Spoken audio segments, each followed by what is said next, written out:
Ma sœur m'a emprunté 50 000 $ pour le mariage de ses rêves, puis m'a poursuivi en justice lorsque j'ai demandé le remboursement après son divorce, survenu seulement 6 mois plus tard. L'email de Cassidy est arrivé un jeudi matin, alors que je révisais les rapports trimestriels à la Willis Tower. Objet. Grande nouvelle. Avec une photo de sa main gauche, arborant une bague en diamant. Elle s'était fiancée à Derek, un entraîneur personnel à temps partiel, et voulait discuter des préparatifs du mariage. J'ai immédiatement su ce que cela signifiait. Cassidy planifiait son mariage de rêve depuis l'âge de 14 ans, découpant des photos de magazines de mariage et créant des tableaux Pinterest avec des lieux et des robes coûtant plus cher que des voitures.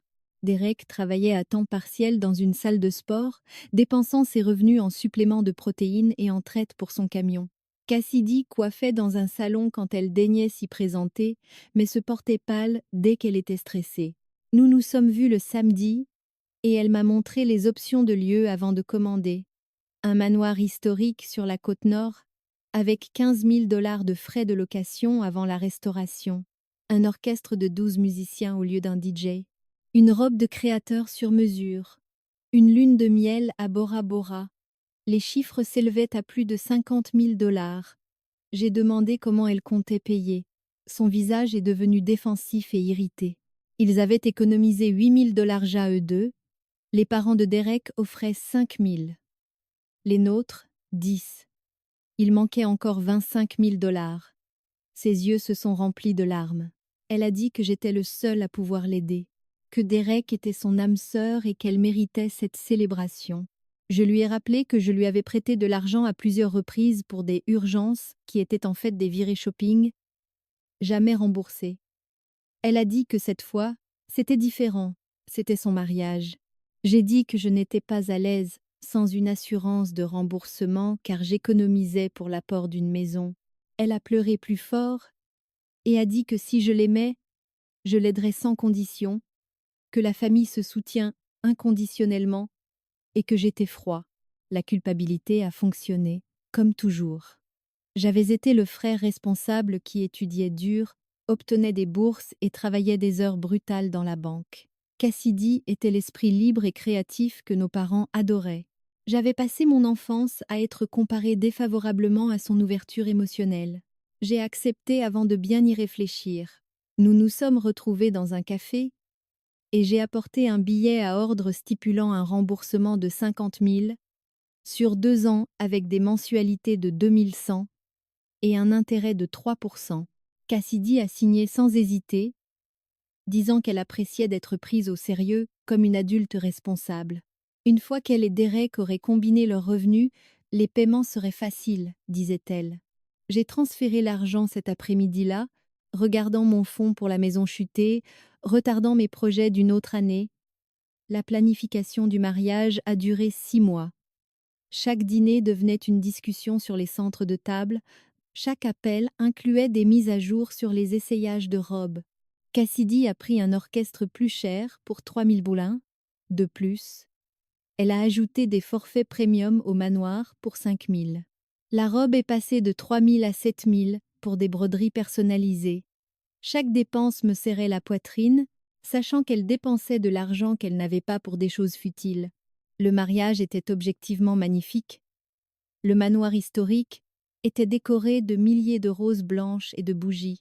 L'orchestre de 12 musiciens jouait pendant que 200 invités mangeaient du filet mignon et buvaient de l'alcool de première qualité. J'étais assis là, calculant combien de mois de paiement il faudrait pour récupérer cette seule soirée. Le premier versement était dû en octobre, 3 mois après le mariage. Je ne l'ai pas reçu.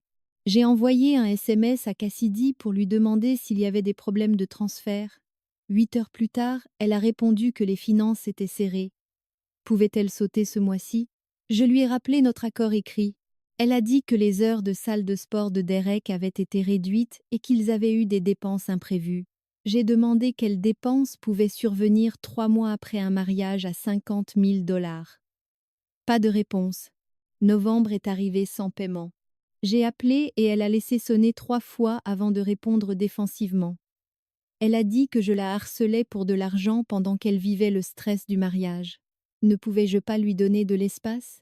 J'ai demandé quel stress après seulement 4 mois de mariage. Elle s'est emportée. Je ne pouvais pas comprendre car je n'avais jamais été dans une relation sérieuse. Derek traversait des choses et elle devait soutenir son mari, pas faire des paiements à son frère, qui se souciait plus de l'argent que de la famille. J'ai dit qu'il ne s'agissait pas d'argent, mais du fait qu'elle rompait un engagement dès que cela devenait gênant. Cassidy a pleuré, a dit que j'étais cruelle et insensible, puis a raccroché. Décembre est passé sans contact. Elle a sauté Noël, prétextant des obligations envers la famille de Derek, bien que les parents de ce dernier soient confus. Janvier a apporté un appel tard le soir. La voix de Cassidy était brisée par les larmes.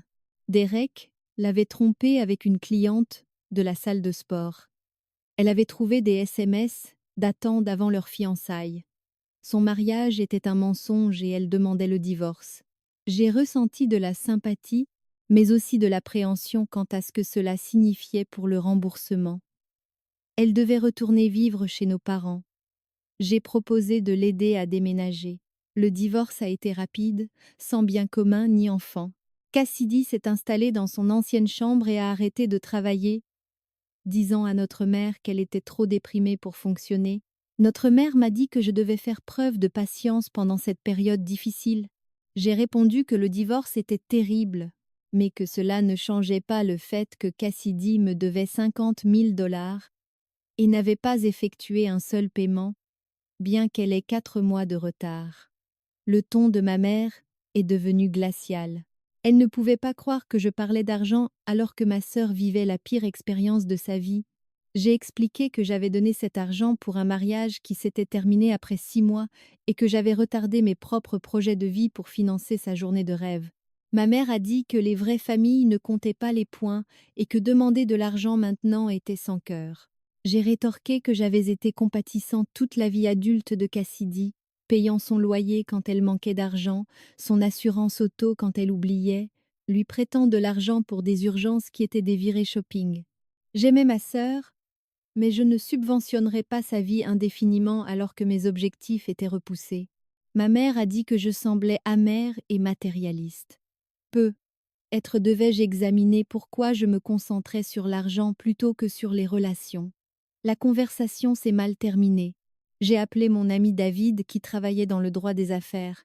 Il m'a demandé si j'avais le billet à ordre signé et les documents de transfert. J'avais les deux, plus les SMS, où Cassidy reconnaissait le prêt et le calendrier de paiement. David a dit que j'avais un dossier juridique solide et que le divorce de Cassidy n'invalidait pas son obligation. Il a aussi ajouté que poursuivre une action en justice signifierait que ma famille ne me pardonnerait probablement jamais. Je devais décider ce qui importait le plus. J'ai passé 3 semaines à peser les options avant de tenter une dernière conversation directe. Je suis allée chez mes parents le samedi et j'ai demandé à Cassidy de parler en privé.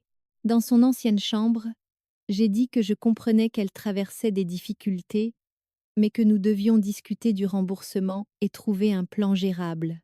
Le visage de Cassidy s'est durci. Elle ne pouvait pas croire que j'abordais le sujet alors qu'elle fonctionnait à peine, que je me souciais plus de l'argent que de son bien, être qu'elle pensait que j'avais donné l'argent par amour et non parce que j'attendais un retour.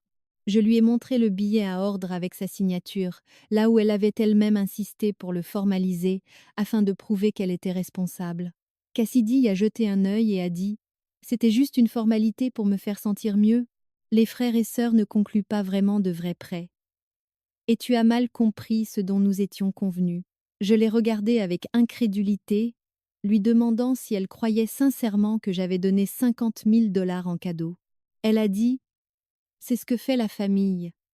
Ils aident sans compter. » J'ai répondu « Aider occasionnellement est différent de financer le style de vie complet de quelqu'un, et j'ai été claire sur le fait qu'il s'agissait d'un prêt avec des conditions spécifiques. » Cassidy a commencé à pleurer, disant que je la traumatisais pendant sa période de vulnérabilité. Notre mère est apparue, demandant ce qui se passait. J'ai expliqué que je discutais du remboursement du prêt, et le visage de ma mère est devenu rouge de colère. Elle a dit que je harcelais ma sœur pendant une crise de santé mentale et que je devais partir immédiatement. J'ai souligné que c'était techniquement aussi ma maison d'enfance et que j'avais parfaitement le droit d'avoir une conversation privée avec ma sœur adulte au sujet d'une dette. Elle a dit que si je continuais à faire pression sur Cassidy, elle reconsidérerait notre relation familiale, car elle ne me regarderait pas maltraiter quelqu'un qui souffrait déjà. Le mot maltraiter m'a mis tellement en colère que je suis sortie avant de dire quelque chose que je regretterais. J'ai appelé David pour lui dire que j'étais prêt à entamer le recouvrement judiciaire. Il m'a mis en contact avec Rachel Thornton, spécialisée dans les litiges contractuels. J'ai rencontré Rachel et exposé la situation avec la documentation. Elle a examiné le billet à ordre, les transferts bancaires et les SMS, où Cassidy reconnaissait les termes du prêt. Elle a dit « Vous avez un dossier en béton. Nous allons commencer par une lettre de mise en demeure formelle, donnant à Cassidy 30 jours pour payer la totalité ou accepter un plan de paiement modifié. Si elle ne répond pas, nous déposerons une plainte civile pour rupture de contrat. » Rachel m'a demandé si je comprenais que cela détruirait probablement ma relation avec ma sœur et potentiellement avec mes parents. J'ai dit que je comprenais, mais que je ne pouvais plus laisser Cassidy éviter les conséquences de ses actes. La lettre de mise en demeure a été envoyée par courrier recommandé en mars, exactement 1 an après que Cassidy m'ait demandé le prêt. 2 semaines plus tard, j'ai reçu des documents juridiques. Cassidy me poursuivait pour harcèlement et détresse émotionnelle, affirmant que je l'avais contrainte à signer le billet à ordre alors qu'elle était vulnérable à cause de son mariage, qu'elle n'avait jamais compris qu'il s'agissait d'un vrai prêt, et que mes demandes de remboursement pendant son divorce lui causaient un grave préjudice psychologique. Sa plainte demandait que le prêt soit déclaré nul et que je paie ses frais d'avocat ainsi que des dommages-intérêts. En lisant la plainte, j'ai senti quelque chose se briser en moi. Le dernier fil d'obligation familiale qui m'avait poussé à trouver des excuses au comportement de Cassidy toute ma vie, elle ne se contentait pas de refuser de rembourser, elle me dépeignait activement comme un agresseur parce que j'attendais qu'elle honore un engagement. J'ai appelé Rachel, qui m'a demandé de scanner et d'envoyer la plainte. Elle m'a rappelé 1 heure plus tard, la voix tendue par une colère contenue pour moi. Elle a dit que la plainte de Cassidy était frivole et ne survivrait probablement pas à une motion de rejet, mais que cela montrait que Cassidy était prête à jouer sale et à mentir sur les circonstances pour éviter le remboursement. Nous devions nous préparer à un véritable litige, car Cassidy montrait clairement qu'elle n'avait aucune intention de résoudre cela raisonnablement. Ma mère a appelé le lendemain, d'une voix froide et formelle. Elle était déçue que j'engage des poursuites contre ma sœur. Elle m'avait mieux élevée. J'ai essayé d'expliquer que c'était Cassidy qui m'avait poursuivie en premier, mais ma mère m'a interrompue en disant que c'était seulement parce que je la harcelais depuis des mois, la forçant à se défendre.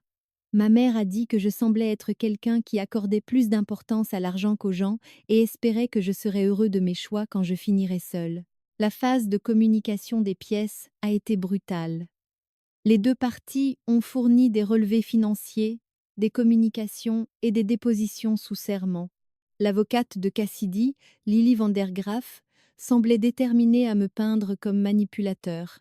Pendant ma déposition, elle m'a posé des dizaines de questions conçues pour me faire paraître calculateur et prédateur, suggérant que j'avais délibérément attendu que Cassidy soit émotive pour lui imposer un accord de prêt. J'ai expliqué patiemment que c'était Cassidy qui m'avait approché pour de l'argent, qu'elle avait insisté pour que ce soit formel, et que j'avais des SMS contemporains le prouvant. Lily a changé de tactique, m'interrogeant sur mes revenus et mes économies, essayant d'établir que 50 000 $ ne représentaient rien pour moi, et que par conséquent, ce procès était une question de contrôle et non d'argent. Rachel a objecté à plusieurs reprises, mais je suis restée assis là pendant 4 heures à être interrogée sur ma relation avec ma sœur et mes motivations. La déposition de Cassidy a eu lieu la semaine suivante. Ce à quoi je n'étais pas préparée, c'était l'ampleur de ses mensonges. Cassidy a témoigné sous serment que je l'avais forcée à accepter le prêt en suggérant qu'elle décevrait Derek si elle n'avait pas un beau mariage, que j'avais présenté le billet à ordre comme une formalité sans valeur juridique et que je lui avais dit explicitement de ne pas s'inquiéter du remboursement car je gagnais beaucoup d'argent. Chaque mot était une fabrication, et j'avais les SMS et les emails originaux pour le prouver. Ma propre sœur était prête à me détruire sans hésitation pour éviter ses responsabilités. Rachel a présenté nos preuves méthodiquement, montrant les SMS où Cassidy me remerciait de la traiter comme une adulte en formalisant le prêt, les messages discutant de son plan de remboursement, les emails où elle reconnaissait avoir reçu l'argent et confirmait avoir compris les conditions. Lily a tenté de soutenir que ces messages ne prouvaient rien quant à sa compréhension réelle, mais ses arguments étaient faibles, et Rachel les a systématiquement démantelés. L'affaire a traîné pendant 8 mois et m'a coûté 15 000 en frais juridiques, en plus des 50 000 déjà perdus. Chaque réunion de famille est devenue un champ de bataille où je n'étais pas le bienvenu car ma présence contrariait Cassidy. Rachel a déposé une motion pour un jugement sommaire en ma faveur, arguant que les preuves soutenaient si clairement mon dossier qu'un procès n'était pas nécessaire. Le juge a fixé une audience pour les 2 motions un lundi matin de décembre, exactement 1 an après que Cassidy m'ait appelé en pleurant pour son divorce. J'étais assis dans la salle d'audience avec Rachel, tandis que Cassidy était assise en face avec Lily. Nous n'avons pas établi de contact visuel pendant toute la procédure. La juge Karen Walcott avait la réputation d'être sans détour en matière de litige contractuel. Elle a commencé à poser des questions pointues immédiatement. Elle a demandé à Lily d'expliquer comment un billet à ordre signé avec des termes spécifiques pouvait être considéré comme autre chose qu'un contrat contraignant. Lily a bredouillé une réponse sur les attentes familiales et les accords informels. La juge Walcott a demandé si Lily avait de la jurisprudence soutenant l'idée que les relations familiales annulaient les contrats écrits. Lily a admis que non. La juge Walcott a examiné le document avec soin, notant la signature de Cassidy, et a demandé si elle était diplômée de l'université. Cassidy a dit oui. La juge a demandé si elle avait lu le document avant de signer. Cassidy a dit oui, mais qu'elle pensait que c'était juste pour la forme. La juge Walcott a demandé pourquoi une femme adulte ayant une éducation universitaire signerait un document juridique qu'elle pensait n'être que pour la forme sans poser de questions. Elle a annoncé qu'elle accordait le jugement sommaire en ma faveur sur la demande de rupture de contrat. Elle a ordonné à Cassidy de payer la totalité du prêt plus les intérêts accumulés dans les 90 jours. Ensuite, la juge Walcott s'est tournée vers la demande reconventionnelle de Cassidy pour détresse émotionnelle, et son expression s'est durcie. Elle a affirmé que demander le remboursement d'une dette légitime n'était pas du harcèlement, quel que soit l'état émotionnel de l'emprunteur. Elle a ordonné à Cassidy de payer mes frais d'avocat en plus du remboursement du prêt, soit un total d'environ 68 000 $, intérêts et frais compris. Cassidy a fondu en larmes et s'est levé, criant que ce n'était pas juste. Rachel m'a dit que nous avions gagné sur toute la ligne. Ma mère a appelé le soir même, la voix tremblante de rage, disant que je devrais avoir honte. J'ai répondu que c'était Cassidy qui m'avait poursuivi en premier. Ma mère a dit que je me souciais plus de l'argent que de la famille. Je lui ai dit que la victoire consistait simplement à demander des comptes à Cassidy pour une fois dans sa vie. Le jugement de 68 000 $ est resté impayé pendant 3 mois. Cassidy continuait de vivre chez nos parents sans travailler. Rachel a expliqué que le recouvrement pourrait prendre des années, mais que la dette ne disparaîtrait pas. J'ai commencé à voir un thérapeute, Gordon Reyes, pour traiter la situation. J'ai réalisé que j'avais obtenu de la clarté sur qui était réellement ma sœur, et bien que douloureux, c'était précieux. 6 mois après le jugement, mon père m'a appelé pour déjeuner. Il m'a dit que vivre avec Cassidy lui avait montré ses mensonges et sa manipulation. Il s'est excusé de ne pas m'avoir soutenu plus tôt. Il m'a fait un chèque de 10 000 $ de sa propre initiative pour aider à réparer les choses. J'ai senti quelque chose se desserrer dans ma poitrine. Ce procès m'avait coûté une relation, mais en avait peu, être sauvé une autre. J'ai commencé à assister à des dîners de famille occasionnels. 2 ans après le procès, j'ai acheté ma maison. Elle était à moi, et je l'avais acquise entièrement par mon travail. Mon père passait régulièrement, et ma mère commençait lentement à se dégeler, admettant qu'elle avait été trop protectrice envers Cassidy.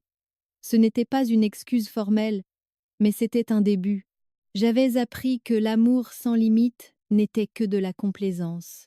Les 50 000 $ m'avaient acheté la vérité sur ma famille et ma propre force. J'avais appris qu'être généreux ne signifiait pas être un paillasson, et que parfois la relation la plus importante à protéger était celle que l'on entretient avec soi-même.